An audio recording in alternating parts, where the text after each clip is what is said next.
there, dental adventurers. This is Ben Shaver, and this is a limited series podcast that I've designed for dental startups. So whether this is going to be your first run at entrepreneurship, owning your own business, awesome, excited for you, welcome. But this is also for those of you that have several practices and you're getting ready to do your first startup and you really want to, engage in some content that is going to help you rapidly grow that startup.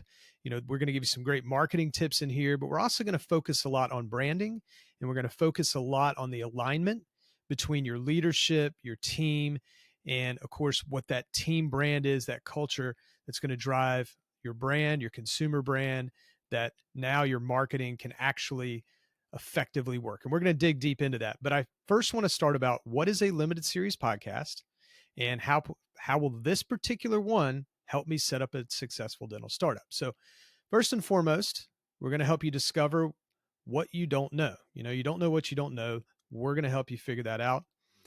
I help you think through these things so you know exactly how to build value in your brand. And I'm going to say brand a lot, and I know for a lot of you, brand means colors and logos and websites and signage and things like that. But it's actually, branding is so important these days because it is how people are going to feel about you. And if they don't feel anything specific to you, you're just out there in a sea of noise. And there's a lot of dentists, a lot of competition. We're going to make sure you stand out with your startup. So a little bit of housekeeping here on how this works. If you've never been on a limited series podcast before, this does go in order. You need to follow each episode in order, or you're probably going to miss something that would have led to the next thing. So think about it more like an ebook, sort of, to where you can listen to the first episode, go to the second, third, fourth, fifth, not the other way. So if somehow you ended up on episode 21, go back to episode 1 and start there.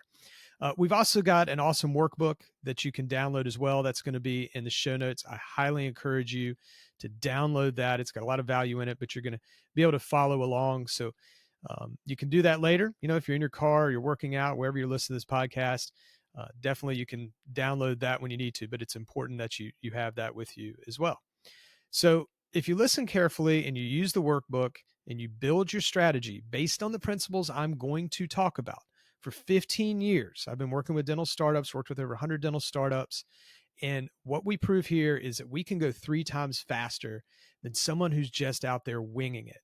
So this means by the end of year 1, you'll be where the average startup dentist is in year 3. So I'll keep emphasizing the importance to this of being authentic and being intentional, because this will help you block out any of the negative noise, and you're going to have this awesome transformational journey.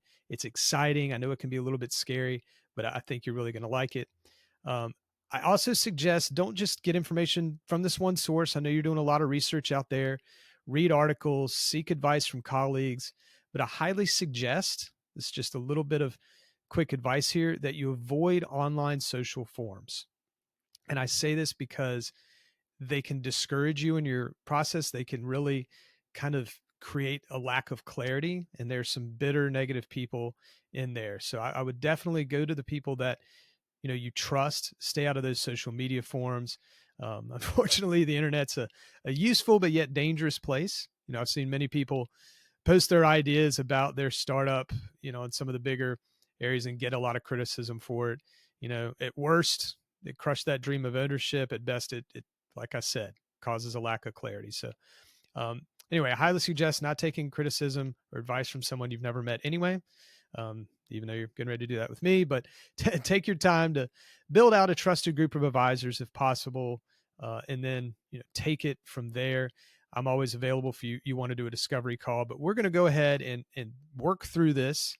And again, the purpose of this is just to get you going quicker. And it doesn't matter whether you're starting to listen to this podcast, thinking about doing a startup and you're not even found the space yet, or if you're just weeks away or weeks after opening, there's still going to be this exact advice will work. So I'm going to go ahead and we're going to go into step 2. We're going to get right into it with whether you want to do a startup or an acquisition. I know you're here for startups, but you probably had that question in your head as well. So looking forward to see you on episode 2. Go into the show notes, grab that link, download that workbook. See you in episode 2.